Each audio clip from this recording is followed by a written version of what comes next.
Thank you for joining today. We were all shocked and just reeling from the discovery of 215 kids in Kamloops. And at the time, Indigenous leaders told us that this was not going to be the last discovery, that there were going to be additional discoveries. And while we were reeling from that horrific discovery of what it meant for 215 kids to be stripped from their parents, stripped of their language, their identity, and then to be stripped of their lives in what I find really difficult to call schools, but these residential institutions that were designed to kill Indigenous people.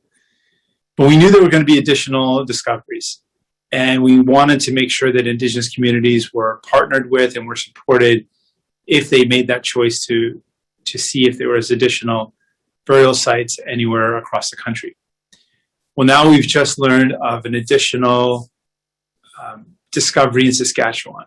And it sounds like this could be hundreds of kids found in unmarked graves. And I think about what that means. Like when we think about the school, I think about the school that I went to, the grade school I went to in Windsor. There are no burial sites on schools. That is not a normal thing. That should not be something that gets normal. And I'm worried that we might become desensitized when we see additional discoveries and we stop reeling from the impact. We have to realize these are little babies. These are kids. These are children that were stolen from their homes and then they were killed in these institutions. And that was the plan. And we have to move beyond just condolences. We will take the time to mourn, and we should mourn, but we have to demand more, particularly from our federal government. And that's why we're saying that it is not good enough for Justin Trudeau to say that he is expressing condolences when he is still fighting Indigenous kids in court. That is the same unbroken legacy. Residential institutions where kids were sent and killed, and then Indigenous child welfare was so recklessly and willfully discriminating kids that they were underfunded and kids were killed. Kids died. So we need to stop. This Liberal government needs to stop taking kids to court. It needs to implement the Truth and Reconciliation calls to action. It needs to properly fund and resource all survivors and communities that have been impacted by the trauma of residential institutions. So that's what I'm calling for. Today, hearing this, we are again reeling from the pain and thinking about what this means for parents, what this means for families, what this means for communities, and what this means to the Indigenous community. We also have to take a moment to show solidarity, but go beyond that and fight for real justice. The only way we can make this right, there is no way really to make this right, but the only way we can start walking the path of justice is to demand concrete action now. And that's what we're pushing for. And I just want to say, I know that this news will be re-traumatizing for survivors. I want you to know that I'm thinking about you and I want you to ask for help. Don't suffer in silence. I know this is painful. I can't imagine how painful it is. But please get the help that's available. I know many media outlets are running numbers, hotlines that people can call. Please reach out for any help because this is traumatizing. And I can't imagine how hard it is for someone who's a survivor. Thank you. I'll say the same or I'll continue in French. Donc aujourd'hui, avec la nouvelle découverte, on pense de ce qui s'est passé quand on a découvert 215 enfants autochtones à Kamloops et l'impact, comment cet événement, cette découverte a bouleversé les gens à travers le pays. Et c'était important d'être bouleversé parce que c'est une acte horrible ce qui s'est passé avec les enfants autochtones dans les pensionnats. Et on doit prendre un moment pour pleurer la perte de ces enfants. Mais on doit aller au-delà des mots et des condoléances et demander des actions concrètes. Au niveau fédéral, ce n'est pas suffisant que Justin Trudeau peut seulement partager les condoléances quand il, à ce moment, poursuit en justice les enfants autochtones. C'était les mêmes actes de discrimination contre les enfants autochtones qui continuent jusqu'à aujourd'hui. Et on sait que ce n'est pas des actes historiques, c'est des actes avec des blessures qui continuent à ce moment. Et l'injustice continue aussi. Et maintenant, avec la découverte à Saskatchewan, où on pense que c'est potentiellement des centaines des enfants autochtones, j'ai une peur que peut-être on va être habitué à ces découvertes.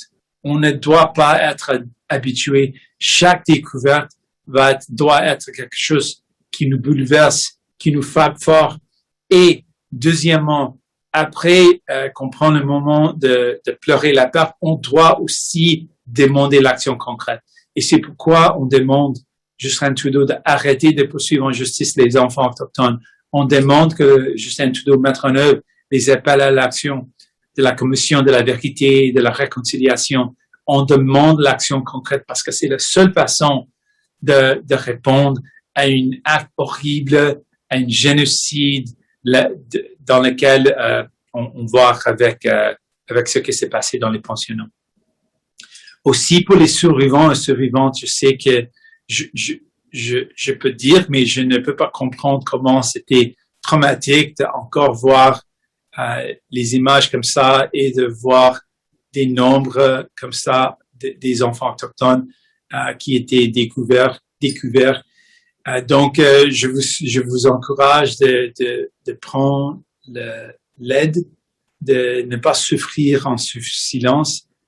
Et je comprends que comment ça c'est traumatique d'encore voir ce qui se passe. Thank you so much. With that, I'm ready to take any questions you might have. Thank you, Jagmeet. Merci, Jagmeet. If you have a question, please use the raise your hand function. We will go with one question and one follow-up. Si vous avez une question, s'il vous plaît, utilisez la fonction lever la main. On va prendre une question et un follow-up. On va commencer avec Christopher Reynolds of the Canadian Press. Chris, you can go ahead. Hi, Mr. Singh. Thanks for taking our questions. Of course. I'm wondering, we now have 4 provinces, I believe, including Ontario and Saskatchewan and Alberta, that have slotted a little bit of funding, usually in around $10 million or so per province, to look into, to put toward discovery of more of these types of sites. I'm wondering if you would call on all provinces to do similarly, and if this is enough, though I don't know if this kind of thing can ever really be quantified. I would say really this is the Canadian government's responsibility.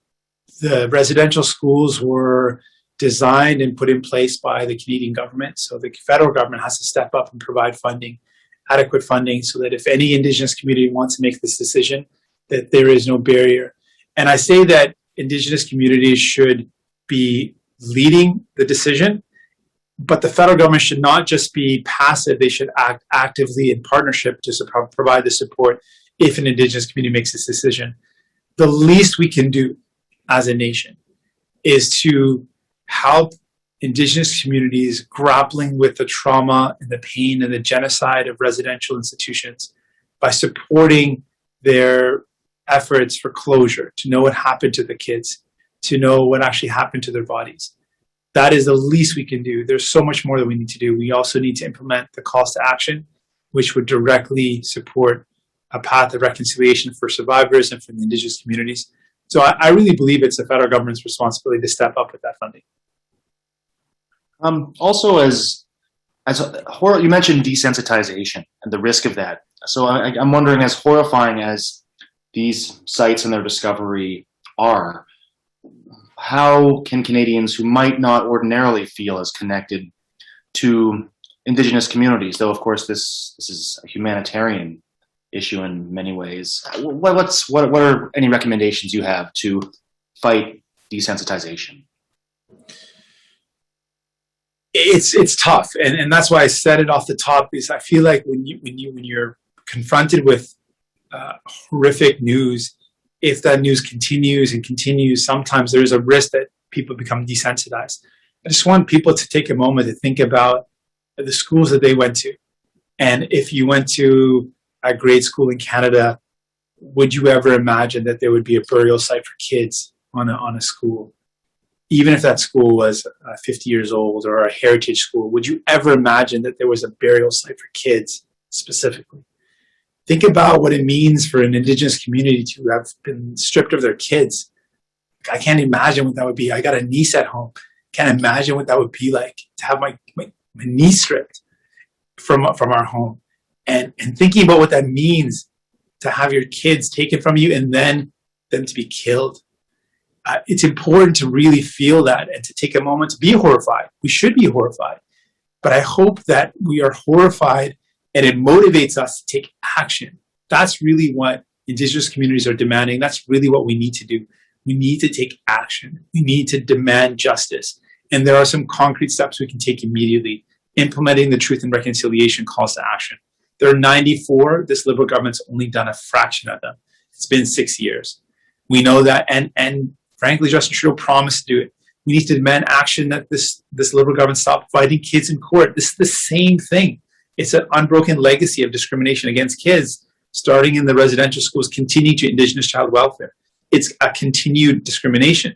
It has to end, and the Liberal government can't be fighting these kids in court. It makes any sense. It makes no sense. And we have to make sure that trauma of the survivors and communities is acknowledged through supports and resources so they can heal. That's some of the concrete action that we can take. There are many, many more things, but that's something specific and concrete right now we should be pushing for. Prochaine question, Catherine Lévesque avec la presse canadienne. Catherine, c'est à vous. Oui, bonjour, Monsieur Singh. Bonjour.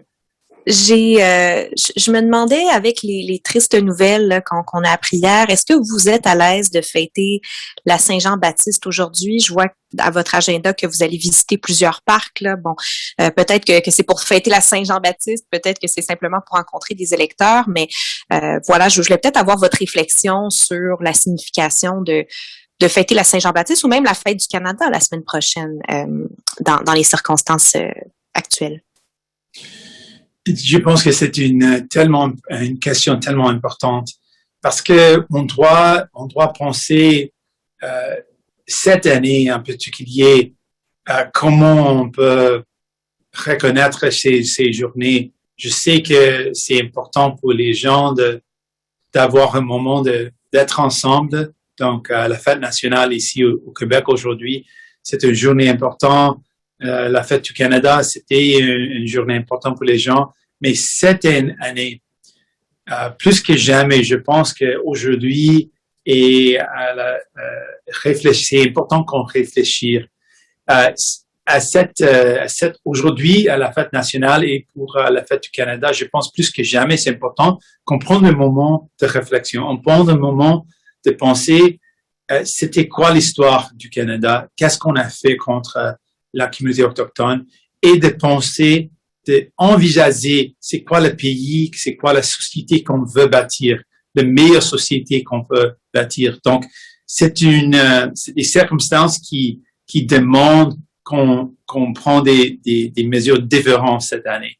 Et je pense que c'est important de prendre un moment de penser à notre histoire, mais aussi de penser à qu'est-ce qu'on peut faire pour bâtir un meilleur avenir.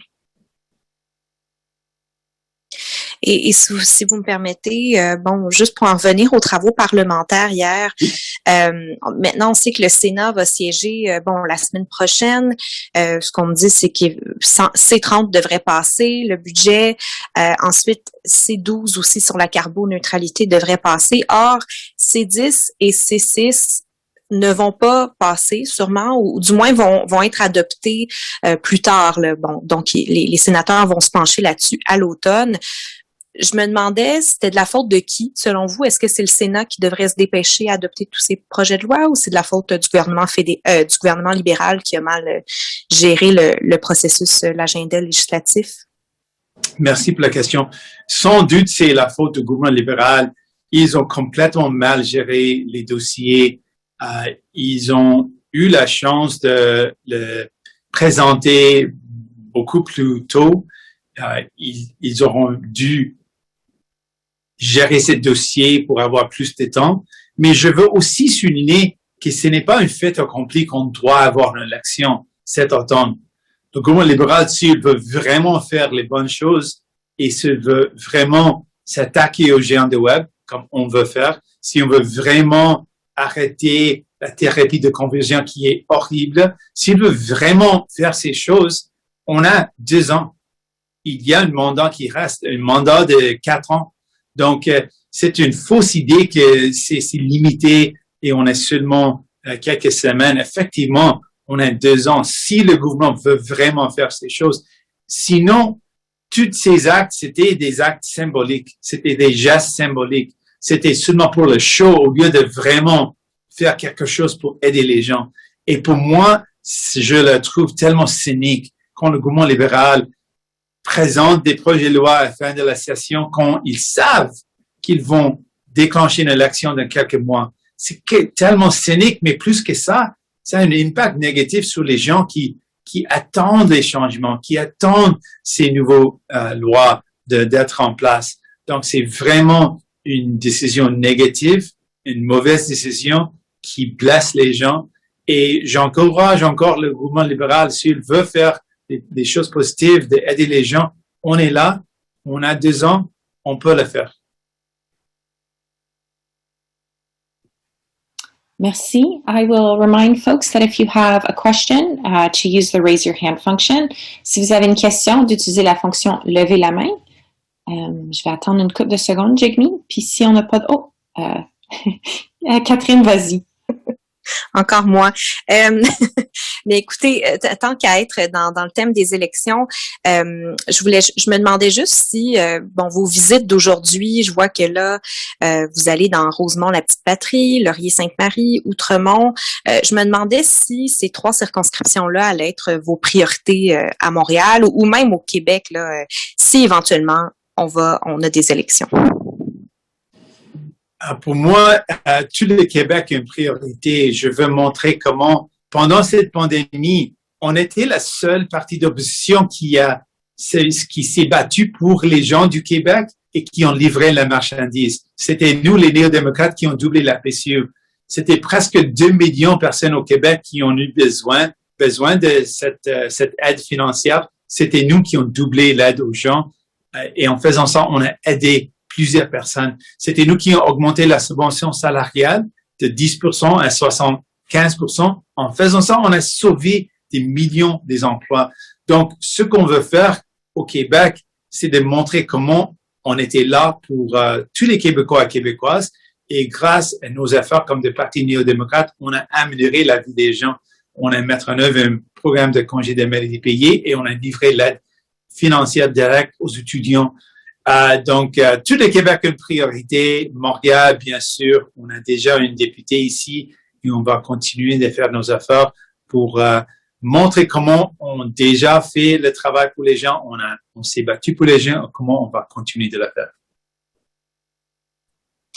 Et finalement, je voulais peut-être vous entendre sur, en fait, le fait que le gouvernement fédéral poursuit la décision de la Chambre des communes là, de demander ces documents secrets en lien avec le laboratoire de Winnipeg là, et le congédiement de ces 2 scientifiques à ce laboratoire.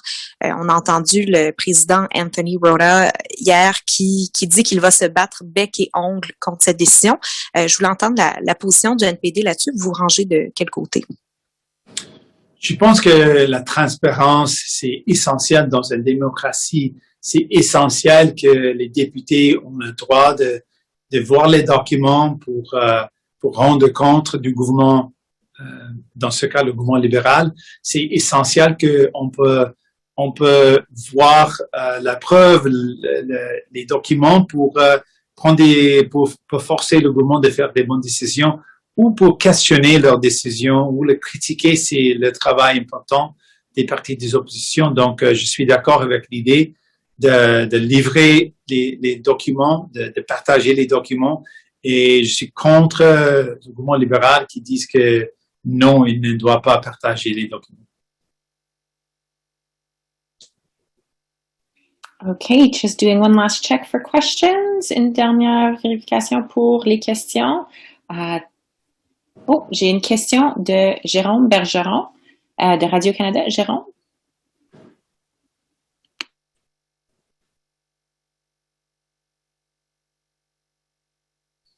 Jérôme, je pense que tu es sur Teams.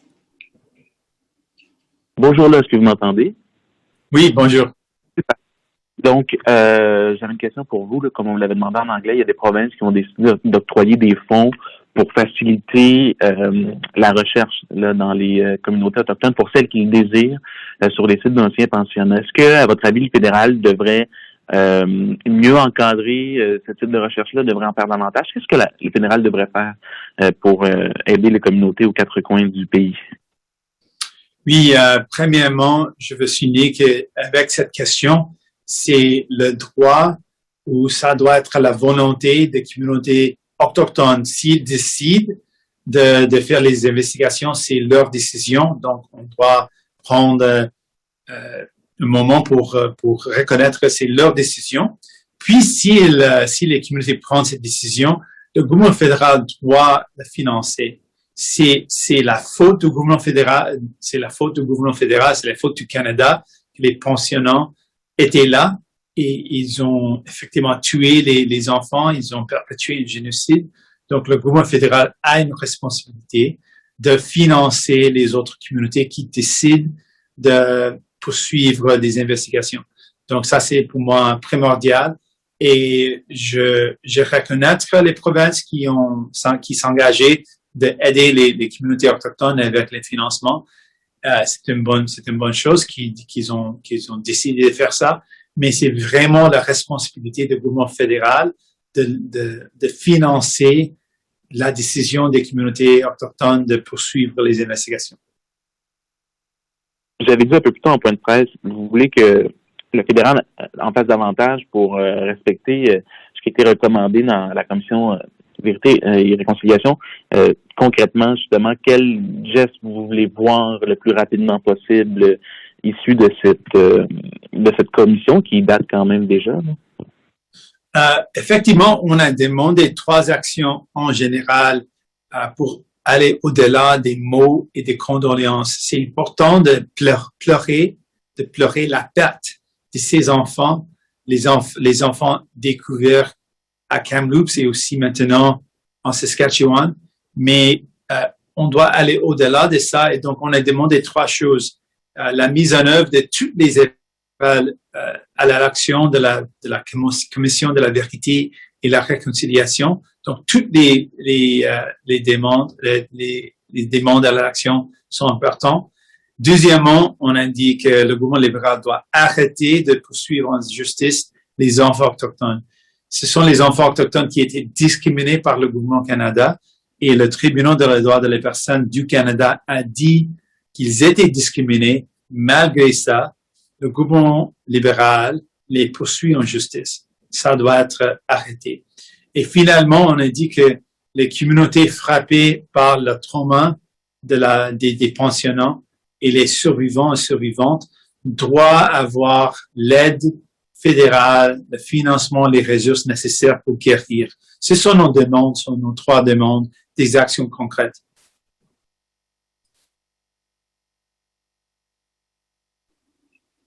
Merci tout le monde. Thank you, everybody. I see no more questions, so this concludes the press conference. Jagmeet? Merci. Thank you very much.